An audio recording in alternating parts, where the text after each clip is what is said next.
Students, आज के lecture में हम क्यूरी क्राइटेरिया की बात करेंगे कि क्यूरी क्राइटेरिया जो है वो बेसिकली आपकी इंफॉर्मेशन को मजीद स्पेसिफिक करने के लिए यूज होता है। फॉर एग्जांपल, हम यहाँ पे एक क्यूरी क्रिएट करते हैं डिजाइन व्यू के अंदर और इस टेबल को हम यहाँ पे ऐड करवाते हैं। हम ये चाह रहे हैं, एक तो हम फर्स्ट नेम क्यूरी में चाह रहे हैं, हम लास्ट नेम चाह रहे हैं और हम इसमें कंट्री चाह रहे हैं, कंट्री रीजन चाह रहे हैं। तो ये तीन कॉलम हम इस क्यूरी के अंदर चाह रहे हैं और हम इसको सॉर्टिंग अगर लगाना चाह रहे हैं वो भी आप लगा सकते हैं। अब यहाँ पे एक क्राइटेरिया का फील्ड है। क्राइटेरिया में यही हमने करना है कि हमने अपनी क्यूरी को मजीद स्पेसिफिक कर देना।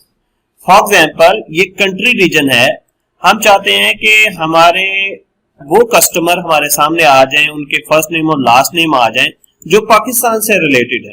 तो हम यहाँ पे क्राइटेरिया के अंदर पाकिस्तान लिख देंगे। अब जैसे ही आप साइट पे क्लिक करेंगे, ये पाकिस्तान डबल कोटेशन मार्क्स में ऑटोमेटिकली आ जाएगा। तो ये टेक्स्ट फील्ड जब आप क्राइटेरिया लगाते हैं तो उस क्राइटेरिया में जो कोटेशन मार्क्स हैं वो एक्सेस खुद प्लेस कर देता है। ये है क्राइटेरिया। अब जो हमारे टेबल्स के अंदर से डाटा निकलेगा वो उन लोगों का निकलेगा, उनके फर्स्ट नेम और लास्ट नेम आएंगे जो पाकिस्तान से रिलेटेड है, जो पाकिस्तान से ताल्लुक रखते हैं। तो हम इस क्यूरी को एक दफा सेव करते हैं और हम इसका नाम रख देते हैं पाकिस्तान कस्टमर्स और हम ओके कर देते हैं।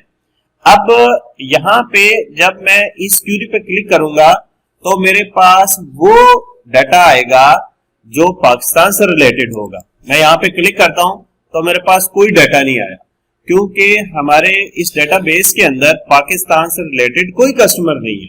अब मैं दोबारा यहाँ पे इस क्यूरी के डिजाइन व्यू में जाता हूं और मैं यहाँ पे कनाडा लिख देता हूँ, CANADA, कनाडा मैंने लिख दिया। मैं दोबारा इसको सेव करता हूं और इसको दोबारा क्लिक करता हूं तो ये वो कस्टमर आ गए जो कंट्री रीजन जिनका कनाडा था। अब मैं इसको, ये जो कनाडा है, आप इसको रीनेम यहाँ पे कर सकते हैं कि ये कस्टमर, इसको एक दफा बंद करके ना फिर आप इसको रीनेम करें कि ये हमारे जो है कनाडा के कस्टमर।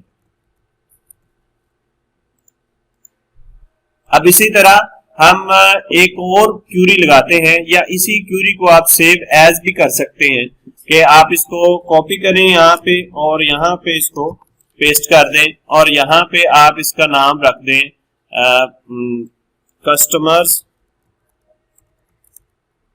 नेम अली। ये ऐसे लोग जिनका नाम अली है। अब हम क्राइटेरिया में दोबारा जाते हैं, इसको क्लिक करते हैं राइट क्लिक डिजाइन व्यू में और इस क्राइटेरिया में हम ऐसा करते हैं, फर्स्ट नेम अली कर देते हैं हम, ठीक है। ऐसे लोग आएंगे जिनका फर्स्ट नेम अली होगा और वो कनाडा से ताल्लुक रखेंगे। सिर्फ वो लोग आएंगे जिनका फर्स्ट नेम अली होगा और वो कनाडा से ताल्लुक रखेंगे। तो हम अब इसको सेव करते हैं और देखते हैं इस क्यूरी को चला के कि ऐसा कोई शख्स आता है। कोई भी नहीं आया क्योंकि कोई ऐसा बंदा नहीं है जो कनाडा में रहता हो और उसका नाम अली हो। हमारा कोई ऐसा कस्टमर नहीं है। तो अब हम यहाँ पे एक दफा चेक कर लेते हैं कंट्री रीजन, हम इसको सॉर्ट कर देते हैं कनाडा और नाम देखते हैं। देखिए अब कनाडा के अंदर हमारा ये लास्ट नेम लाल है तो या ल्यूक है, ल्यूक। तो हम इसको अब क्लोज करते हैं, LUKE, और हम कनाडा कस्टमर को दोबारा यहाँ पे देखते हैं और हम अब अली की बजाय LUKE डाल देते हैं। ल्यूक नेम है कि फर्स्ट नेम ल्यूक हो और वो कनाडा से ताल्लुक रखता हो। ऐसा हमें कस्टमर दें जो कनाडा से हो और उनका नाम ल्यूक हो। तो अब हम इसको क्लोज करते हैं, सेव। अब जब आप इस क्यूरी को चलाएंगे तो ऐसे लोग हमारे पास आएंगे जो कनाडा से ताल्लुक रखते हैं और उनका नाम ल्यूक हो। ये देखें जी, ये वो लोग हैं जिनका नाम फर्स्ट नेम ल्यूक था, लास्ट नेम कोई भी हो सकता है और क्योंकि लास्ट नेम पे तो हमने कोई क्राइटेरिया लगाया ही नहीं, और कंट्री रीजन उनका कनाडा है। तो ये है हमारा क्राइटेरिया कि जब हमने एक क्यूरी के अंदर अपने रिकॉर्ड को मजीद स्पेसिफिक करना है तो हम क्राइटेरिया फील्ड के अंदर देंगे, और ये टेक्स्ट क्राइटेरिया है। अब इसके अंदर आगे और का एक क्राइटेरिया भी है, ये इंशाल्लाह हम नेक्स्ट लेक्चर में डिस्कस करेंगे।